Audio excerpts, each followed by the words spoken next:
ऐसा तेरा भेष और जैसी तेरी तेज, वही वाली परिस्थितियों के साथ भाजपा अपने काम को आगे बढ़ा रही है। गड़े मुर्दे उखाड़ने के लिए ये षड्यंत्र रचाकर जो काम को आगे बढ़ाया जा रहा है, इससे हम इत्तेफाक में नहीं हैं।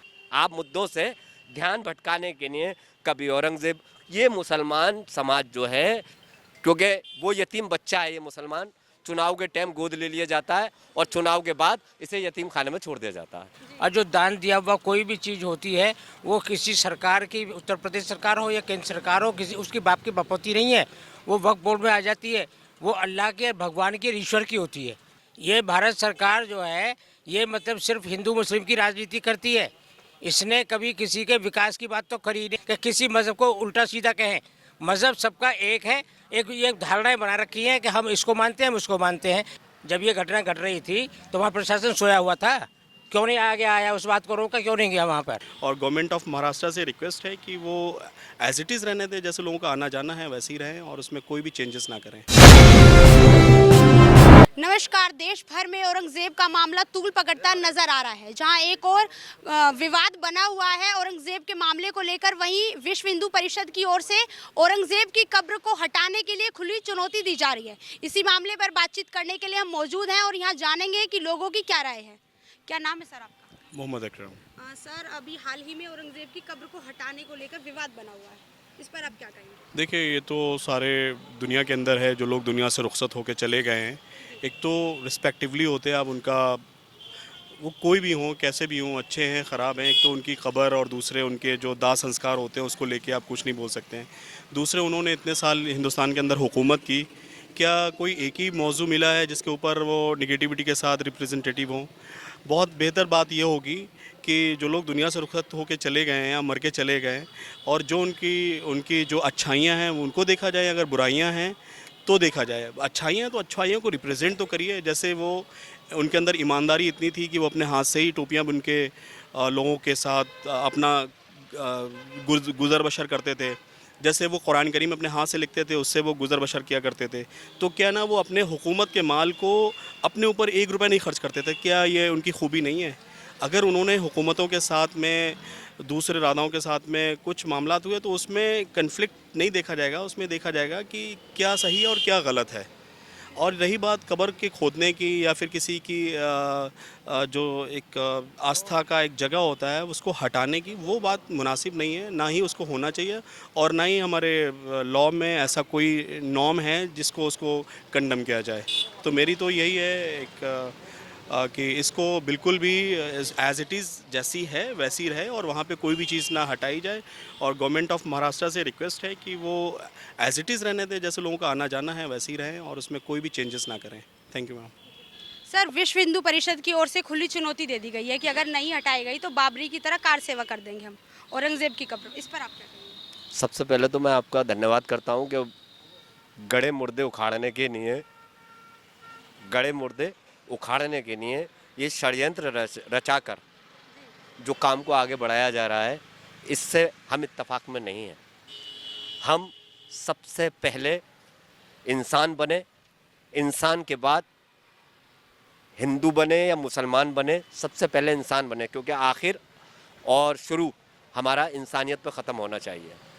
ये वाहियात जो बात है, इन वाहियात बातों से ना तो हमारे भाईचारे को बढ़ावा मिलेगा, इससे हमेशा हम टूटते थे, टूटते हैं, टूटते रहेंगे। औरंगज़ेब रहमतुल्लाह अलैह, वो उनका भूतकाल क्या था पहले पढ़ें, पढ़ने के बाद उस चीज़ को उजागर करें। जब आपको किसी चीज़ का पता नहीं तो आप बार बार फला यूँ फला यूँ फला यूँ इस चीज़ को लेकर पब्लिक को भ्रमित कर कर और श्रेय बटोरना, ये गंदी राजनीति को ख़त्म किया जाए। हिंदू पक्ष का कहना है कि औरंगजेब क्रूर शासक थे, उन्होंने मंदिरों को तोड़ दिया और वो मतलब बहुत ही क्रूर थे कहीं तक। वो क्रूर शासक थे तो उनकी अच्छाइयों को भी तो याद कर लीजिए आप। वो क्रूर थे, जहाँ मंदिर थे, जो अवैध तरीके से मंदिर थे, उनको अलग हटा के दूसरी जगह इज्जत से मंदिर बनवाए थे, वो याद नहीं है। जो हमारे भूतकाल के अंदर स्त्रियों के खुले स्तन रहा करते थे, हमारे औरंगज़ेब रहमतुल्लाह अलैह ने उस चीज़ पर अंकुश लगाया था। क्यों वो याद क्यों नहीं है? क्योंकि हर अच्छाई के पीछे बुराई की नियत होती है और हर बुराई के पीछे अच्छाई का आगाज़ होता है। इसलिए उनकी भूतकाल परिस्थितियों को ना खुरेचा जाए, सिर्फ और सिर्फ जो मुद्दा है उसकी बात कर। आप मुद्दों से ध्यान भटकाने के लिए कभी औरंगजेब, ये मुसलमान समाज जो है बीजेपी गवर्नमेंट या अथवा जितने भी सेकुलर दल हैं उनके लिए संजीवनी बूटी है। ये उसका सेवन करते हैं और उसका यूज़ करने के बाद उसको अलग हटा देते हैं। किस तरह से आप संजीवनी बूटी बताना चाहते हैं कि किस तरह से वो संजीवनी बूटी के रूप में काम करते हैं? संजीवनी बूटी ये है, चाहे वो कोई भी दल हो, वोट इस बेचारे का सबको चाहिए। इसका हक, इसकी मासूमियत, इसकी मजबूरी वो किसी को नहीं चाहिए, क्योंकि वो यतीम बच्चा है। ये मुसलमान चुनाव के टाइम गोद ले लिया जाता है और चुनाव के बाद इसे यतीम खाने में छोड़ दिया जाता है। ये परिस्थिति है। इसके लिए जिम्मेदार कौन है? हमारे देश का न्यायपालिका, हमारे देश की कार्यपालिका, हमारे देश के जो बुद्धिजीवी लोग हैं वो जिम्मेदार हैं, जो आज के परिस्थिति में अभी तक संज्ञान में नहीं लिया गया। वो कहाँ गए वादे 2 करोड़ नौकरी? महिलाओं का सशक्तिकरण कहाँ गया? 14 साल से अभी तक के पीरियड में क्या मिला हमें? लेकिन कहीं ना कहीं भाजपा महिलाओं को सशक्त करने के लिए योजनाएं चला रहे हैं, उन्हें कुछ धनराशि भी वितरित कर रहे हैं। अगर आप नारी सशक्तिकरण की बात कर रहे हैं तो कहीं ना कहीं भाजपा नारी सशक्तिकरण को बढ़ावा दे रही है। देखिए, जैसा तेरा भेष और जैसी तेरी तेज, वही वाली परिस्थितियों के साथ भाजपा अपने काम को आगे बढ़ा रही है। जो कांग्रेस ने मान्य शीला दीक्षित जी, जो स्वर्गीय शीला दीक्षित जी थी, उनके ऊपर कार्य करने की क्षमता आजमाई थी, वही इन्होंने रेखा गुप्ता जी पे आजमाई है। हमें उम्मीद है कि वो सबको साथ लेकर काम करेंगी। बात खत्म। सर, औरंगजेब की कब्र को लेकर वहाँ की एंट्री बैन कर दी है 16 मार्च से लेकर 5 अप्रैल तक। क्या लगता है आपको कि ये कहाँ तक सही है? औरंगजेब को हमने देखा नहीं। जो बुजुर्ग थे पुराने, सैकड़ों बरसों साल की पुरानी बात है, हमने उनको देखा नहीं तो उनके बारे में हम क्या बता सकते हैं। लेकिन ये है कि जो आज की तारीख में जो ये बिल लेकर के आ रहे हैं, एक हमारी महिला थी, हिंदू महिला हरियाणा की, उन्होंने 500 गज ज़मीन जो मस्जिद के लिए दान दी थी। और जो दान दिया हुआ कोई भी चीज़ होती है वो किसी सरकार की, उत्तर प्रदेश सरकार हो या केंद्र सरकार हो, किसी उसकी बाप की बपौती नहीं है। वो वक्फ बोर्ड में आ जाती है। वो अल्लाह के, भगवान के, ईश्वर की होती है। वो किसी दूसरे के नाम में नहीं हो सकती। उसको कोई रजिस्ट्री कर ही नहीं सकता। ज़मीन जो आपने दे दी है, और हमारे जितने भी बुज़ुर्गों ने जितनी भी मस्जिद या मदरसे, कब्रिस्तान या जो भी हैं, वो वक्फ में जितने भी चल रहे हैं, उसमें जो किसी का हक नहीं है, सिर्फ वक्फ बोर्ड का हक है। और वक्फ बोर्ड की संपत्ति जो है वो भगवान और ईश्वर अल्लाह की होती है, वो किसी दूसरे की नहीं हो सकती।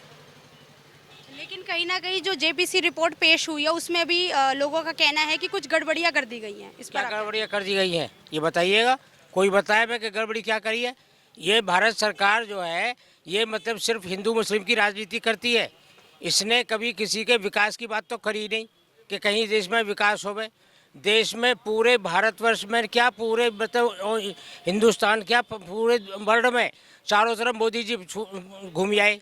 और जब से ये प्रधानमंत्री बने हैं तब से अब तक घूमते ही रहे हैं। लेकिन आज तक हमें ये बतला दीजिएगा किसी दूर से मुल्क वाले ने हमारे यहाँ पर इन्वेस्ट किया हो तो हमें बताइएगा। उत्तर प्रदेश सरकार में भी जो काफ़ी जो शोर शराबा हुआ था कि उत्तर प्रदेश में हमारे बड़े बड़े इंडस्ट्री लगेंगी, बड़े बड़े कारखाने लगेंगे, कोई एक कारखाना लगा होवे, कोई एक ऑल इंडिया मेडिकल इंस्टीट्यूट की तर्ज पर कोई एम्स बनाया होवे, कोई मेडिकल छात्रों के लिए बनाया होवे, छात्राओं के लिए बनाया होगा। देश विदेश जाया करते थे। तो प्राइवेट हॉस्पिटल है, प्राइवेट ही मेडिकल इंस्टीट्यूट चल रहे हैं। और प्राइवेट इंस्टीट्यूट जो किसके हैं वो सारे भाजपा वालों के हैं। प्राइवेट मेडिकल जो है हमारे यहाँ यशोदाई हॉस्पिटल ले लीजिएगा, भाजपा वाले का इतने खाल उतारता है कि बस कुछ पूछो ही मत। हाल ही में नागपुर में कर्फ्यू लगा दिया गया है। शिवाजी महाराज के सामने उन्होंने औरंगजेब की तस्वीर पर आग लगा दी, जिसको लेकर वहाँ विवाद बहुत बढ़ गया। इस पर आप क्या कहेंगे? तुम हमारी बहन हो, बेटी हो, हैं? हमारे सामने अगर कोई गैर मुस्लिम या कोई मुस्लिम तुम्हारे साथ में बदतमीजी करेगा, हमको फाड़ के चीर कर लड़ देंगे, हैं? हमारा ये ज़मीर कहता है। हम किसी भी मतलब जो मज़हब के बारे में नहीं कहते कि किसी मज़हब को उल्टा सीधा कहें। मज़हब सबका एक है, एक धारणाएं बना रखी हैं कि हम इसको मानते हैं, हम उसको मानते हैं। वो गलत हुआ है जो भी कुछ हुआ है। और नागपुर में जो ये विवाद हुआ, इसके लिए आप जिम्मेदार किसको ठहराएंगे? प्रशासन को, वहाँ के को। प्रशासन क्या करता है? शासन प्रशासन होता किस लिए है हमारा? पुलिस प्रशासन किस लिए होती है? प्रशासन तो वहाँ अलर्ट है, वहाँ बैन कर दी है एंट्री, तो प्रशासन वहाँ तैनात है, इसलिए आप प्रशासन को किस तरह से जिम्मेदार ठहरा सकते हैं? नहीं, क्यों? तो प्रशासन क्या कर रहा था फिर? सोया था। जब ये घटना घट रही थी तो वहाँ प्रशासन सोया हुआ था। क्यों नहीं आगे आया? उस बात को रोका क्यों नहीं गया वहाँ पर? लेकिन देवेंद्र फडणवीस जो वहाँ के सीएम है महाराष्ट्र के, उन्होंने कह दिया कि ये झूठी अफवाह है, ऐसा कुछ नहीं हुआ। इस पर अब ये तो वहाँ की सरकार जाने, वो ये वहाँ की सरकार जाने। हम तो वहाँ पे थे नहीं मौजूद। हम मौजूदा हालात को देख करके बता सकते हैं बेटे।